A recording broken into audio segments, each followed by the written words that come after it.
Hello everyone, current affairs with film booster series में आपका स्वागत है। आज है 10 जुलाई 2021। आज हम देखेंगे कि कौन कौन सी घटनाएं पीआईबी, द हिंदू न्यूज़पेपर के साथ साथ अदर मैगजीन और करंट अफेयर्स में इंपॉर्टेंट रही हैं, जो कि हमारी प्रीलिम्स 2021 और 2022 की दृष्टि से काफ़ी इंपॉर्टेंट हैं। तो चलिए शुरू करते हैं। जैसा कि आप देख रहे हैं, आज है 10 जुलाई 2021।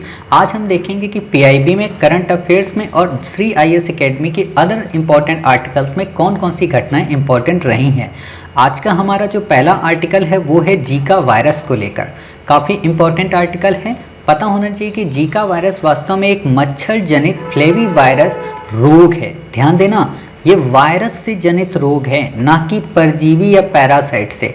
कल हमने एक पढ़ा था रोग, क्या पढ़ा था? मलेरिया को लेकर। मलेरिया क्या था?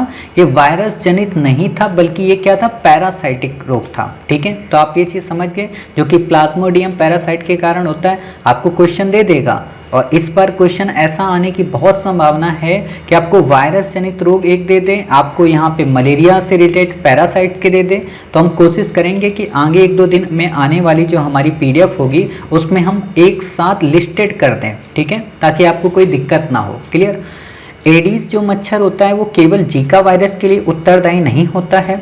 ये कई अन्य बीमारियों जैसे डेंगू, चिकनगुनिया, पीत ज्वार का मतलब होता है येलो फीवर, इसमें भी ये काफ़ी अहम भूमिका निभाता है। यानी कि एक मच्छर 4 लोगों को परेशान करता है। ठीक है, यानी कि 4 तरह की बीमारियों को उत्पन्न करता है। खैर, हम इन सबको भी देखेंगे भी थोड़ा एक एक करके। पहले जीका वायरस को देखते हैं।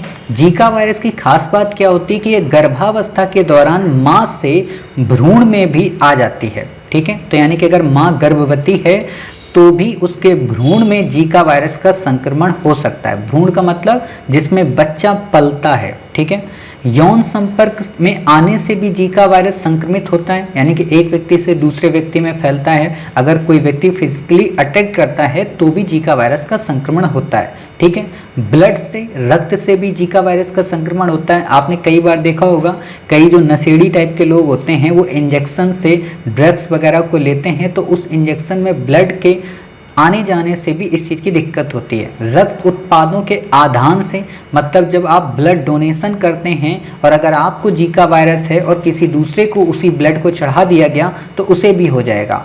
अंग प्रत्यारोपण से, मान लीजिए आप के किसी मित्र को, मान लीजिए कोई बॉडी का पार्ट्स ज़रूरत है, ठीक है, लीवर ज़रूरत है और आपने उसे प्रोवाइड करा दिया तो उससे भी उसको हो जाएगा। ठीक है, तो ये चीज़ें आप समझ सकते हैं।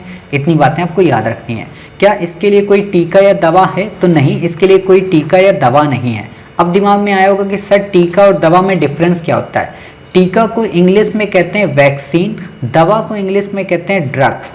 ठीक है, वैक्सीन उन लोगों को दी जाती है जिनको अभी तक इस वायरस ने इफेक्ट ना किया हो। ठीक है, ड्रग्स उन्हें दिया जाता है जिनको वायरस इफेक्ट कर चुका हो। यानी कि वैक्सीन वायरस के आक्रमण करने से पहले का सुरक्षात्मक उपाय है, ड्रग आक्रमण हो जाने के बाद उससे बचने का उपाय है। ठीक है, कई बार आपसे इंटरव्यू में क्वेश्चन पूछा जा सकता है कि वैक्सीन और ड्रग में क्या डिफरेंस होता है। कई सारे लोगों को लगता है वैक्सीन बन गई तो कोरोना वायरस के पेशेंट कम हो जाने चाहिए, तो नहीं कम होंगे। क्यों? क्योंकि वो उनको ड्रग्स अभी नहीं मिली है। ठीक है, शुरुआती ध्यान देने के लिए कई प्रकार की टेक्नोलॉजी हैं, जैसे रिहाइड्रेशन, एसिटामिनोफेन, इन चीज़ों की आवश्यकता पड़ती है। ठीक है, अब देख लेते हैं डेंगू के बारे में।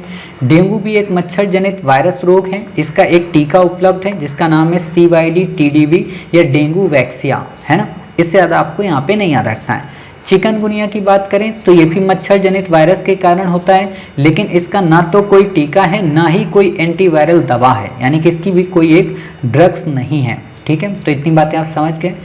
पीत ज्वार की अगर हम बात करें, येलो फीवर की, तो ये मच्छरों से ही फैलती है। ऑलरेडी हमने आपको बताया, पीलिया जैसी होती है। जैसे आपने देखा होगा कई लोगों की बॉडी में पीलापन आ जाता है, उनकी जो एक तरीके से आप कह सकते हो यूरिन होती है उसमें एक तरीके का पीलापन आता है। ठीक है, तो इसी को कहते हैं पीलिया, उसको हो गया। ठीक, सामान्यतः इसके लिए एक टीका है जिसको 17D नाम से जाना जाता है। इससे ज़्यादा आपसे क्वेश्चन नहीं पूछेगा, हालांकि इतना डेप्थ में आपसे अभी नहीं पूछेगा। जीका वायरस पूछेगा या क्यूसानेरस रोग पूछेगा। ठीक है, तो इससे ज़्यादा आपको कुछ नहीं याद रखना है। खतरनाक रसायन कौन कौन से हैं, आपसे क्वेश्चन पूछा जा सकता है। यूपीएससी ने हालांकि 2020 में भी क्वेश्चन पूछा था इस पर, तो पता होना चाहिए कि खतरनाक रसायन कौन कौन से होते हैं। तो इसकी परिभाषा है कि वो रसायन जो मानव, पशु, स्वास्थ्य, पर्यावरण, संपत्ति आदि को नुकसान पहुंचाने का गुण रखते हैं, हम कहते हैं कि वो सब के सब खतरनाक केमिकल्स हैं। ठीक है, कई स्तरों पर इनका वर्गीकरण होता है, जैसे पेट्रोलियम, टीएनटी, प्लास्टिक, विस्फोटक, साइनाइड, धुआं, पेंट, अल्काई, acid, carbon monoxide, hydrogen sulphide, भारी धातुएं।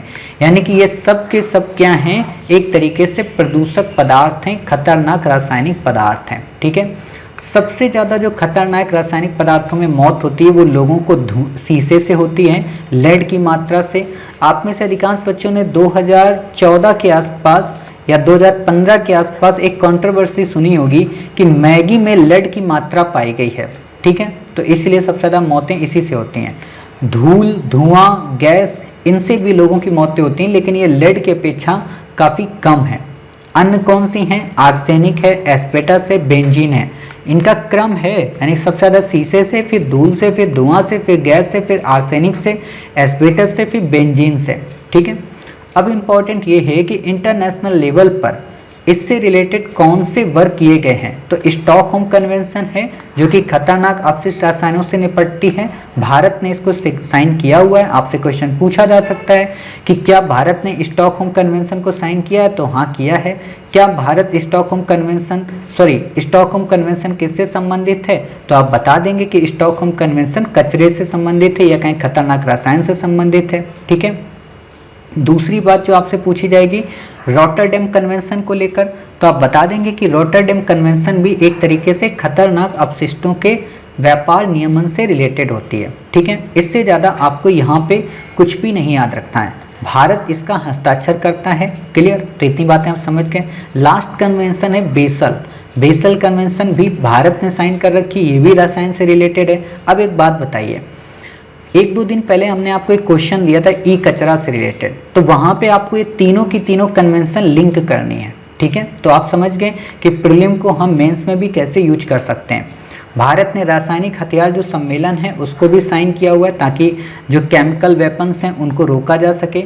भारत ने मिनी माता कन्वेंशन जो कि पारे को नियंत्रित करती है, इसका भी पक्षधर है। ठीक है, आपसे सिंपल सा क्वेश्चन पूछा जा सकता है कि मिनी माता कन्वेंशन किससे रिलेटेड है, तो आप बता सकते हैं पारे से। ठीक है, अगला हमारा आर्टिकल है, एक रिपोर्ट है, promoting youth engagement and employment in agriculture and food system. नाम से ही समझ में आ रहा है एग्रीकल्चर फूड सिस्टम से है। किसने इसे जारी किया है? Committee on world food security के द्वारा।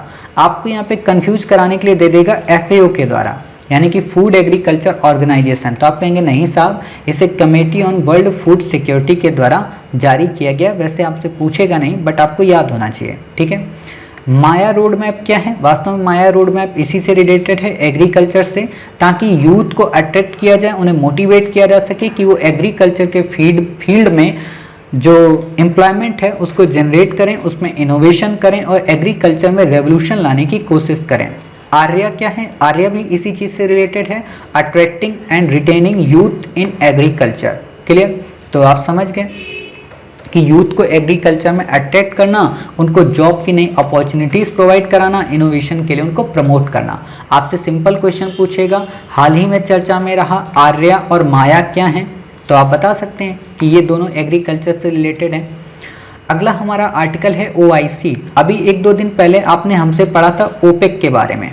ठीक है, तो आज हम पढ़ लेते हैं OIC के बारे में। OIC क्या है? इस्लामिक सहयोग संगठन है। ठीक है, यानी कि ऑर्गेनाइजेशन है इस्लामिक कॉपरेशन का या इस्लामिक कॉपरेशन कंट्रीज़ के मध्य का। ठीक है, भारत व पाकिस्तान के मध्य मध्यस्थता का इसने प्रस्ताव रखा है, अभी चर्चा में इसीलिए आया। लेकिन इंडिया, तो आपको पता है कि इंडिया और पाकिस्तान के मध्य किसी की भी मध्यस्थता नहीं चाहता। वो चाहता है कि हमारे जो बायलैटरल रिलेशन है वो बायलैटरली ही सॉल्व किए जाएँ, उसमें कोई भी थर्ड पार्टी आकर उसकी मध्यस्थता या उसका मेडिएशन ना करे। क्लियर? UN के बाद दूसरा सबसे बड़ा अंतर सरकारी संगठन है, सोच सकते हैं आप। यानी कि UN सबसे बड़ा ऑर्गेनाइजेशन है, UN के बाद दूसरा सबसे बड़ा ऑर्गेनाइजेशन है। क्यों? क्योंकि इसमें टोटल मेंबर 57 है। आपने जब ओपेक पढ़ा था तो ओपेक में आपने कितने मेंबर पढ़े थे? 14 मेंबर पढ़े थे, ठीक है। तो इसलिए आपको याद रखना है कि इसमें 57 कंट्री। क्या इंडिया इसका मेंबर है? नहीं, इंडिया इसका मेंबर नहीं है। आपको घुमाने के लिए काम कर सकता है कि इंडिया ओपेक का तो मेंबर है बट इंडिया ओआईसी का मेंबर नहीं है। तो आपको पता होना चाहिए, नहीं भाई, इंडिया ओपेक का भी नहीं, इंडिया ओआईसी का भी नहीं है, ठीक है। हेडक्वार्टर कहाँ पे? जेद्दा में, जो कि सऊदी अरब का एक सिटी है, ठीक है। 1969 में इसका गठन किया गया था। क्वेश्चन आपसे पूछा जा सकता है कि क्या बगदाद सम्मेलन? तो नहीं, बगदाद सम्मेलन किससे रिलेटेड है? ओपेक से, ठीक है। हालांकि भारत नहीं है, लेकिन भारत के दो पड़ोसी देश इसमें शामिल हैं, मालदीव और बांग्लादेश। आपसे ये क्वेश्चन पूछा जा सकता है, ठीक है। इतनी बातें समझ गए। बाकी आपको तो पता है कि पाकिस्तान भी इसमें शामिल ही होगा, ठीक है। लेकिन हम दो काफ़ी नज़दीकी, यानी कि जिनका रिश्ता भारत के साथ अच्छा है, उनकी बात यहाँ पे की जा रही है। क्लियर? तो इस तरीके से आज आपने करंट अफेयर्स को कंप्लीट किया, जो कि काफ़ी इंपॉर्टेंट करंट अफेयर्स थे। उम्मीद है कि आपको ये सभी करंट अफेयर्स समझ में आए होंगे। मिलते हैं 11 जुलाई की नई करंट अफेयर्स के साथ। तब तक अपना ख्याल रखिए, स्वस्थ रहिए, कोविड-19 के पैंडेमिक से अपना और अपनी फैमिली का बचाव करिए।